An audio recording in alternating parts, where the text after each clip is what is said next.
Welcome back to Shannons Club TV, the show for all motoring enthusiasts to relive the histories of cars on Australian roads and racetracks. And if you haven't yet signed up for the Shannons Club, you can join free on the website, where you can also connect with other members. Still to come, we'll take an up-close look at our feature car with an owner's example, and we get the latest market news from the Shannons auctions team. Right now though, let's take a look at the first Australian big car that took the battle to its small car rivals and succeeded, the XD Falcon.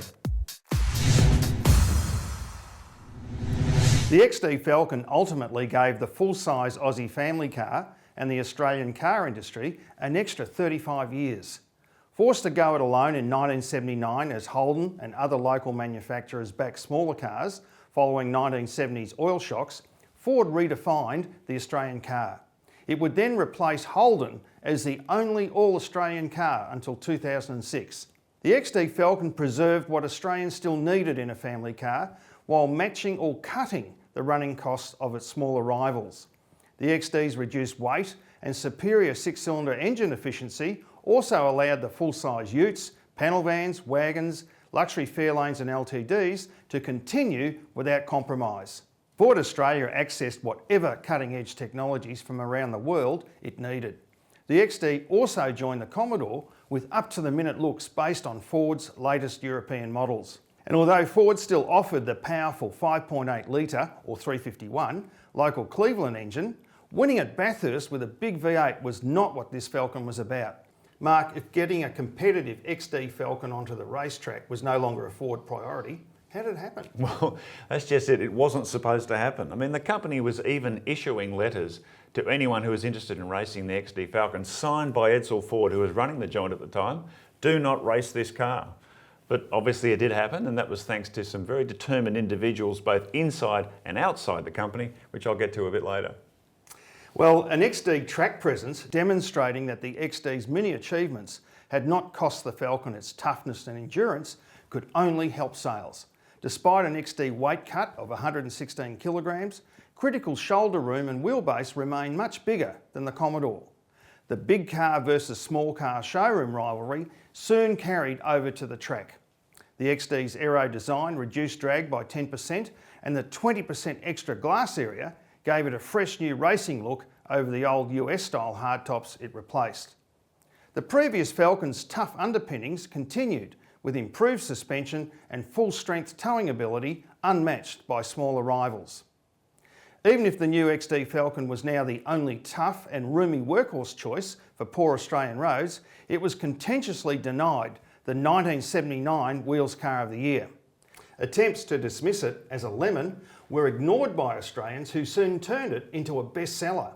Motor racing must have played a part, Mark. Yeah, it sure did. And it was thanks to a Queensland service station proprietor by the name of Dick Johnson that played a big part.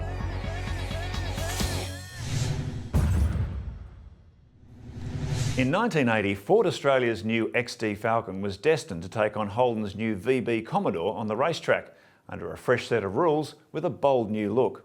However, Ford started to get cold feet as it was concerned that the V8 powered XD was a lot heavier than the Commodore, which, combined with the requirement to use power sapping anti-pollution cylinder heads, would ensure Holden was a winner from the outset. As a result, Ford said it would not be racing the XD Falcon. This decision fired up several Ford devotees in Sydney and Melbourne. They defied the company's wishes by working behind the scenes to get the new Falcon approved for competition. For Holden, a devil was lurking in the detail of the XD's paperwork, in the form of a much lower minimum weight based on a six-cylinder taxi, the lightest model in the XD range. It was this anomaly that would prove crucial to the XD's success. Joe, it's hard to imagine how the XD Falcon would have been perceived by the public had it not raced, given that every V8 model Falcon before it and after it has a racing heritage. Well, I think Ford made a pretty bad call because... they were lucky it ended up on the track. Well, Falcon V8s never sold Falcon V8s. It sold Falcon 6s. Correct, yeah. And I think once you started taking the weight and making out of the XD Falcon and making it look a bit more European, I think that's when you needed to prove its racetrack credibility more than ever, to say that the Falcon was still there, despite the weight reduction. And I think that integrity of the Falcon at that time was defined by its racing and whether Ford had a choice or not, it had to go on the track. Yeah, for sure. Queenslander Dick Johnson was the first driver to twig to the untapped potential of the XD's massive 130 kilogram weight reduction. He knew that if he could get his car down to the minimum weight, the XD Falcon with 351 V8 power would be a rocket ship. History shows that he did just that at Bathurst in 1980, running away with the lead until he collided with a large rock that had somehow tumbled onto the track. His race was over, his car was wrecked, but donations of cash from TV viewers and Ford allowed him to regroup with a new car and a vow to repay the faith. In 1981, Johnson's new XD proved more than a match for the Commodores. He won both the Australian Touring Car Championship and the Bathurst 1000 with a second touring car crown the following year. As a result, the XD Falcon is rightly revered as one of Ford Australia's greatest competition cars. You can read many other great road and race stories on the Shannons Club website.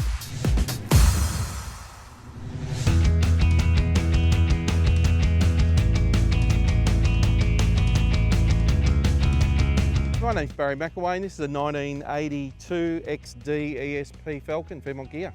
This car I brought about 4 or 5 years ago and it was pretty much in the condition it is now. Made a few little minor adjustments to it, put a few new old stock pieces on it. It's had a maintenance paint on the outside. All the inside of the door jambs and the engine bay and everything's still original paint, but the rest of it on the outside's just been done, which is a nice maintenance job. I actually really love the Hermitage Red with the black trim combination. It's something for me that just really stands out and sets off all the aspects of the car. All the wheels on this are original, everything under the hood's original. The motor's had just a freshen up and that was all that was done to it. This is one of the top of the range back in the day. This is a 351 4-speed Cleveland. Being the ESP, this had the Bilstein suspension, the Seb Marshall driving lights, the Shield interior, had the red clock with the sports dash, and they were the top of the range performance car back in the XD model, just like Dick Johnson raced at Bathurst. Look, the sound on this is fantastic. You can really start to open them up, get that really nice V8 barble through them. Because it was an ESP, that Bilstein suspension really was an upgrade from the standard Falcon in the day, so it really does handle well. My favourite features of the car, to be honest, I really love the Shield interior. I think it's a fantastic, comfortable interior to sit in. They still have a little bit of poke along, and look, I grew up in an era when these were racing at Bathurst, so that was a real attraction for me. Dad worked at a Ford dealership back in the 80s, and that's where he first brought some of these cars home, so Dad was bringing them home, I was watching them on TV, and that's where the love of it came from. Yeah, look, I've got 30 at home. I've got about 15 of the XDs and XEs, and that's a passion that's been sitting with me for a long time, and that flowed through from my father. Now I'm passing it on to my kids as well.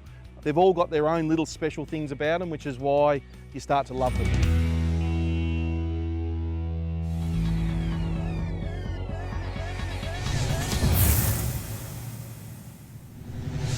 Tiny Hansen from the Shannons Auctions team joins us with the latest on the XD Falcon. Hi Tiny. Joe, how are you? Welcome to the show. Thanks, Mark. The XD Falcon, last of the Falcons where you had a 351 or 5.8 litre V8 engine available across the range. Across the range, yep. So you've got the V8 XDs and the 6-cylinder XDs. Is that affecting desirability in terms of collectability now? Oh, for sure. Yeah. I mean, at the end of the day, the V8 ones, especially the 5.8 litre Falcons, are always going to be worth a little bit more than the 6-cylinder ones.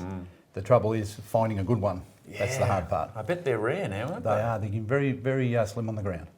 The interesting part about the XD Falcon is that it's almost 40 years old.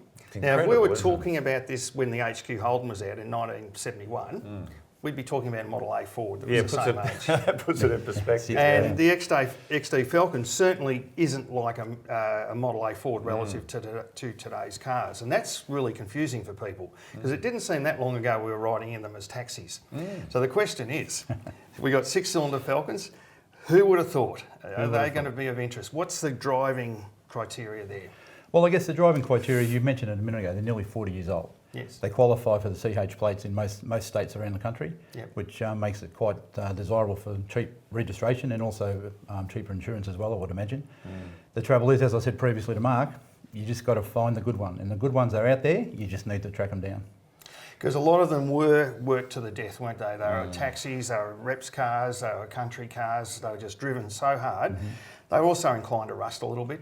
They were inclined to rust, yeah. I mean, as you said, the taxis. I mean, you get a good XD taxi, it's probably done 1 million kilometres. Yep. They're the ones you want to try to stay away from. So I guess what we're looking at, if it's going to be of interest, it's got to be seen as that landmark car that it was in its original state. Yep. The most landmark car to buy in the XD range would be the ESP 5.8 manual car. Of course. That'd be the one to find. Yeah. But restoring a car like that now, I mean, when you're looking for things like the really rare trim, all the things that were put into these cars, that'd be pretty hard slog now, wouldn't it? Well, I'm pretty sure no one's making the original trim any longer. So I would very, very find it very hard to find a trim kit for that sort of model. So what would be your advice for someone wanting to buy an XD as a collectible? Would you 6-cylinder V8? V8 for sure. Yep. The 6-cylinders probably worked a lot harder than the V8s. But the 6 would have to be, I guess, like an appreciating classic. People are starting to understand. Of course, it's an appreciating classic because of its age. Yeah. And I guess you got to remember too, there were 2 6s. There was the alloy head of That's the 6 right. too, and I think that's probably of more interest because it was seen as the ultimate XD to some Well, the extent. alloy head, yeah, that's exactly right. It's a bit of a step forward for Ford back in the day. So a good car all round to look for as a special interest vehicle or a collector's car. A good all-around car to look for. They still drive well, Yep. and they still present well. First of the Falcons with the plastic bumper bars as such, Yep. and the last of the Falcons with the leaf spring rear end.